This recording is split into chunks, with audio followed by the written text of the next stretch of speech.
You think the loudest man wins. You think presence is volume. You think power announces itself. And that belief, that single, comfortable, deeply held belief, is exactly why you are losing to men you haven't even noticed yet. Right now, in your workplace, in your social circle, in every room you walk into thinking you understand the dynamics, there is someone watching you. Not speaking. Not reacting. Not laughing too hard at the right moments or positioning themselves in your eye line. They are simply watching. And while you perform, while you compete for attention, while you interpret silence as absence, they are reading every single thing about you. Your fears. Your patterns. Your weaknesses. The gap between what you say you are and what you actually are. And when the moment comes, when the decision is made, when the alliance is formed, when the power shifts, you will not see it coming.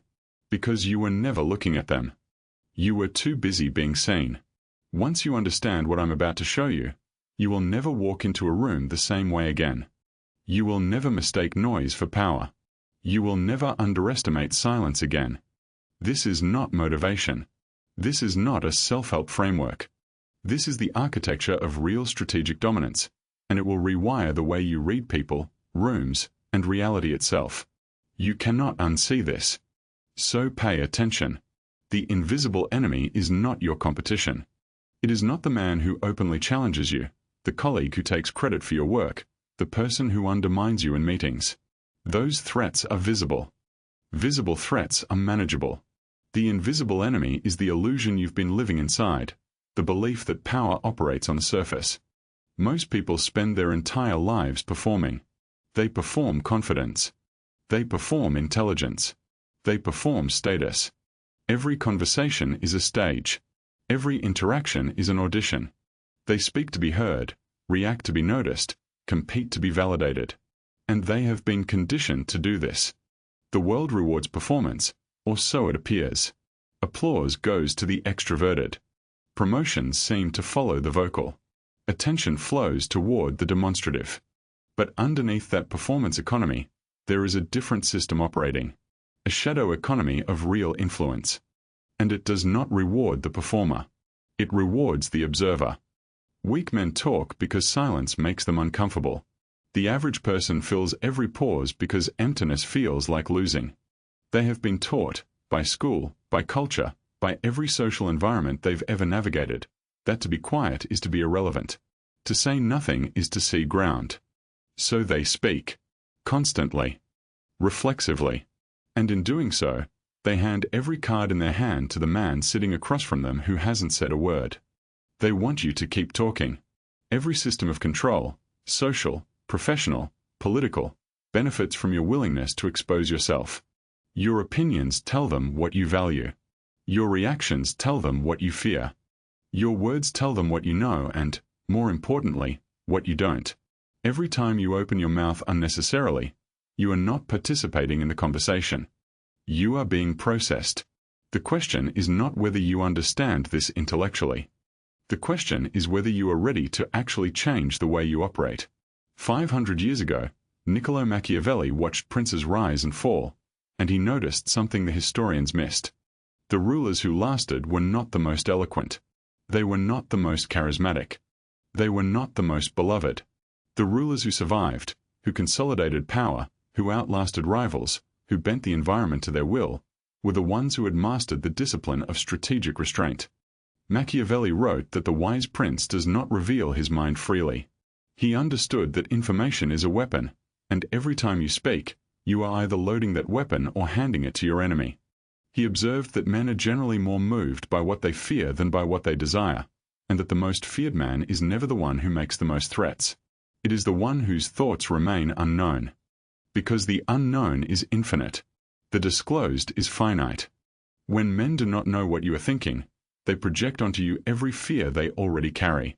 History has never rewarded the man who said the most. History rewarded the man who said exactly what was necessary and nothing more. Caesar understood this. Sun Tzu codified it. Every general, every strategist, every man who has ever engineered a shift in power has known, instinctively or deliberately, that silence is not the absence of strength. Silence is its most controlled expression. After this, You will never experience a room the same way. You will stop competing for presence and start commanding it. You will become unreadable, and the unreadable man is, by definition, unmanipulable. When they cannot read you, they cannot use you. When they cannot predict you, they cannot outmaneuver you. When they do not know what you want, they cannot withhold it from you or dangle it in front of you as leverage. You will become strategically superior, not because you will work harder or speak louder or perform better, but because you will have mastered something almost no one in your environment has mastered, the architecture of controlled presence. You will be emotionally disciplined in a world that trades on emotional exposure. You will be psychologically dominant not through aggression, but through the most disarming weapon available to a man, complete, deliberate, impenetrable composure. This changes everything. Not because the rules of the game change, but because for the first time, you will be playing the game you are actually in, instead of the one you were told you were playing. Number 1. Speak only to move, never to fill. Every word you say should serve a strategic purpose. Not to comfort the silence. Not to demonstrate your intelligence. Not to prove you belong in the conversation. If a sentence does not change the direction of the exchange, shift someone's position, or establish something that benefits you, it should not be said. Most people speak to regulate their own anxiety. When there is silence, they feel a social pressure, almost a physiological pressure, to resolve it. The silence feels like danger.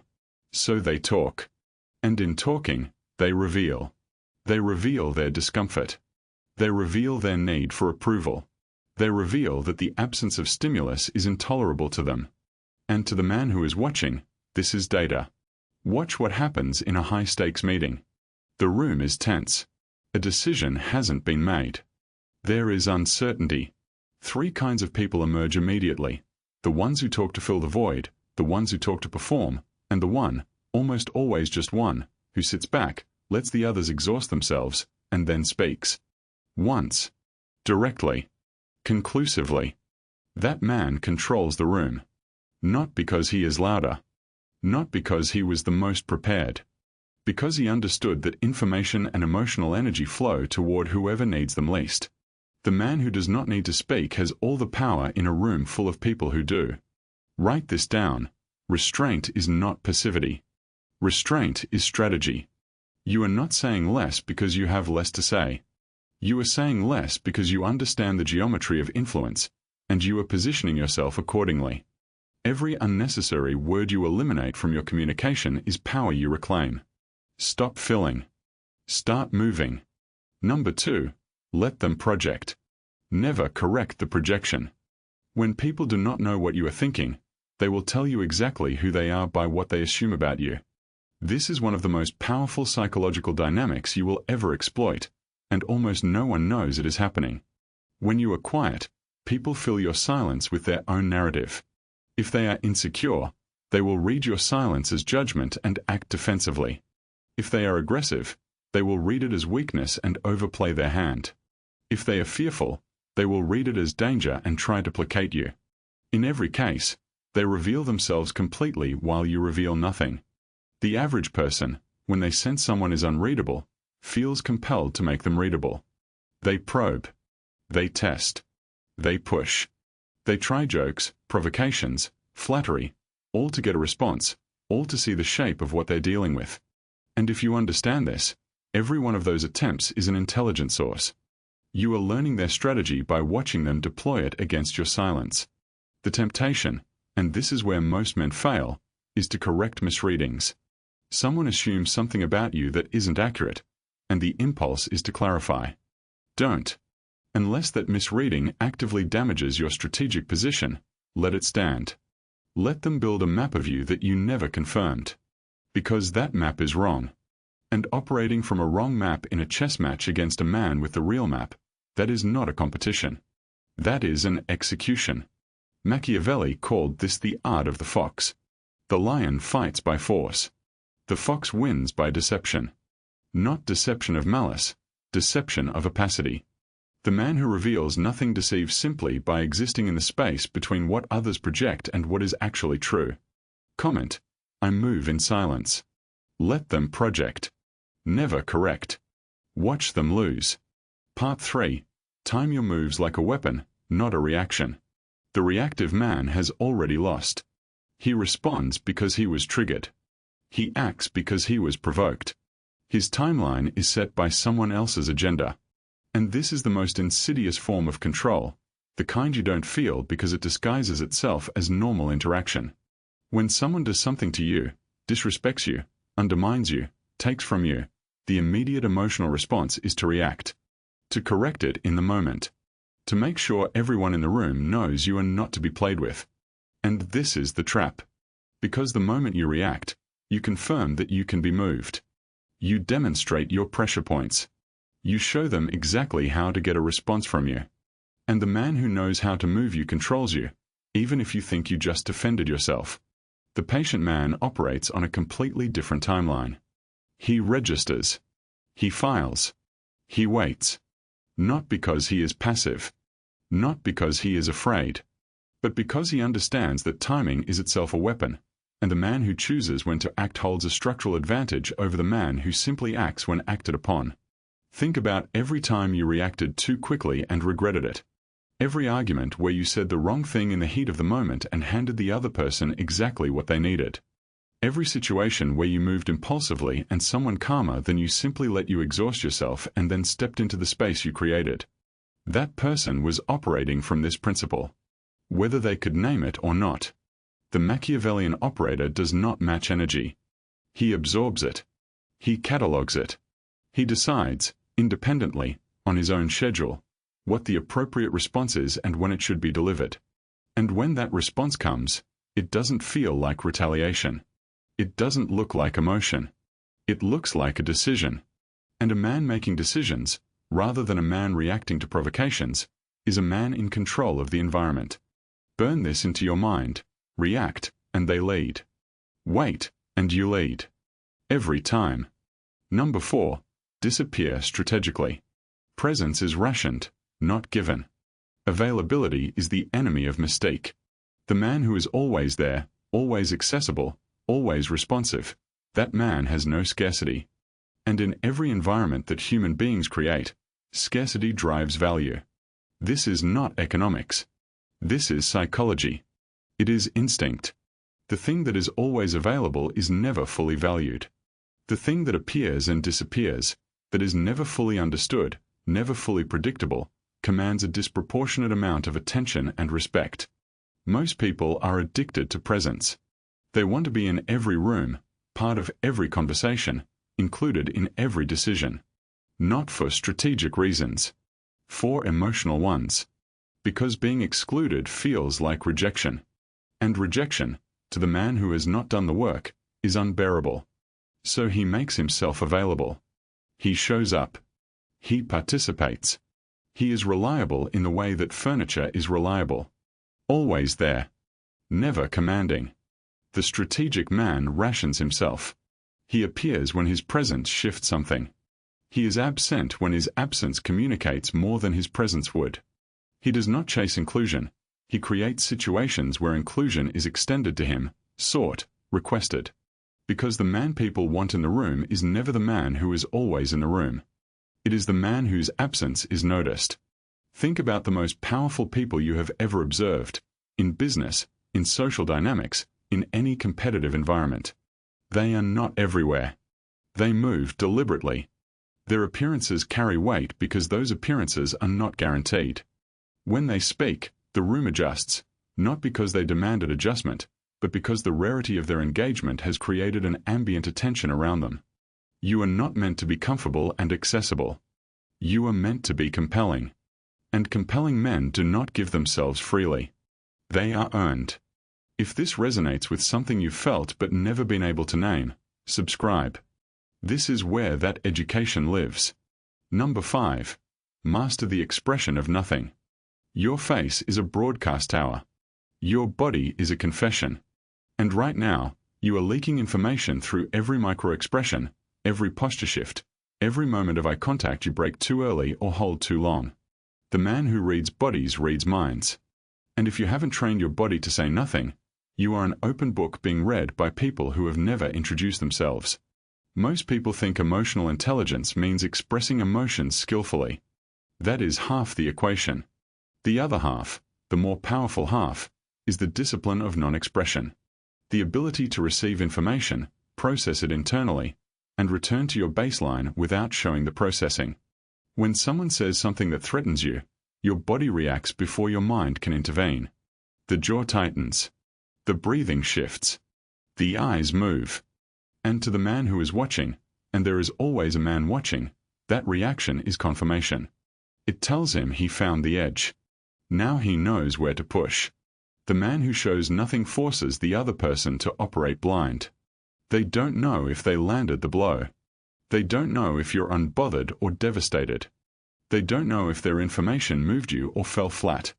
And in that uncertainty, they either overcommit, revealing their full hand, or they retreat, unsure of the terrain. Say it with me. The face is a negotiating tool. Train it accordingly. This is not about being cold.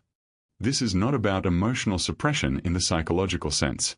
It is about choosing, deliberately, consciously, what you broadcast and what you contain. The man who can smile in a moment of insult and look genuinely unmoved, that man is unplayable. Because you cannot move a man who has disconnected his surface from his interior. This takes training.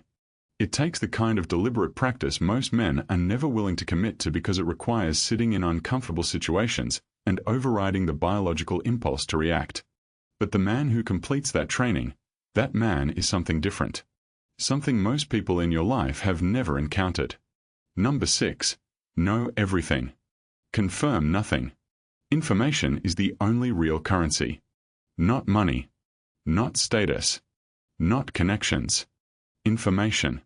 The man who knows the most and reveals the least holds a structural advantage in every interaction he enters. He can calibrate. He can anticipate. He can navigate situations that look chaotic to everyone else because he has context that no one knows he has. And information flows toward the listener, not the speaker. The man who talks is broadcasting. The man who listens is receiving. And in any exchange, the receiver accumulates while the broadcaster depletes. After a long conversation with a man who says little, you have told him everything and learned nothing. You feel like you had a real exchange. But the ledger is completely one-sided. This is why the quietest man in the room is the most dangerous. He has been accruing intelligence since he walked in. He knows your position on every topic you've raised. He knows the things you're insecure about by watching what you over-explain. He knows what you want by tracking what you orbit in conversation without directly asking for. He knows your relationships, your conflicts, your ambitions, your fears, not because you confess them, but because you demonstrated them, in real time, to someone who is paying a different kind of attention. And he has confirmed nothing. You don't know what he believes. You don't know what he wants. You don't know his position, his allegiances, or his next move. He has maintained complete informational asymmetry, the essential condition of strategic dominance. Write this down. Know everything. Confirm nothing. Let them fill the silence. And fill yourself with what they reveal. Now we arrive at the edge. Everything before this moment was preparation. Strategy. Architecture. The intellectual framework for operating differently in the world. But none of it means anything, not a word of it, if the man who is going to apply it still exists inside you with all the old programming intact. Because here is the truth you may not be ready to hear. The reason most men will read this, understand it, and still go back to performing for validation, still go back to speaking to fill silence, reacting to every provocation, rationing nothing, revealing everything, is not because they lack intelligence. It is because they are still protecting a version of themselves that should have been buried a long time ago. That version of you that needs to be seen, he has to die. That version of you that interprets silence as rejection, that equates unavailability with abandonment, that confuses emotional exposure with connection, that mistakes loudness for power, he is not protecting you. He is controlling you. He is keeping you legible, predictable, and manageable in environments that will use every piece of you they can read. You execute that version. Not gradually. Not gently. You execute him with the full recognition that he was always the obstacle, not the world, not the people in it, not the systems that seem to hold you back. Him. The man who needed approval to feel real. The man who filled silence because emptiness was unbearable. The man who reacted because he couldn't tolerate the feeling of being moved without responding. He dies here. The man who emerges from this understanding does not ask for permission to be powerful. He does not seek consensus for his silence. He does not justify his unavailability or apologize for his restraint. He does not explain his strategy to people who wouldn't understand it anyway. He simply operates from a different level, with a different set of eyes, with a different relationship to every room he enters. That version of you that craved validation, he is obsolete. Not reformed. Not improved. Obsolete. Left behind. Shed like skin that no longer fits the architecture of what you are becoming. This transformation is irreversible. You cannot choose to go back to not knowing this. You cannot unknow the geometry of power. You cannot unsee the man who sits quietly in the corner of every room you've ever been in, reading everything while offering nothing, moving pieces while you were still trying to figure out what game was being played. You are becoming that man. You are the man who does not need the room to know your name to own it. You are the man whose silence is louder than other men's speeches. You are the man who has executed the need for validation and replaced it with the discipline of strategic presence. You speak when it matters. You disappear when it serves you. You listen with the precision of someone who understands that every word spoken to you is intelligence, and every word you withhold is power accumulated. The most dangerous man in the room is never the loudest. He is the one you forgot to watch. The one you dismissed because he wasn't performing. The one who was there when you arrived and still there when you thought you'd won, unmoved, unread, and already 3 moves ahead of everything you thought you understood. That is you now. Comment: I am the man they forgot to watch.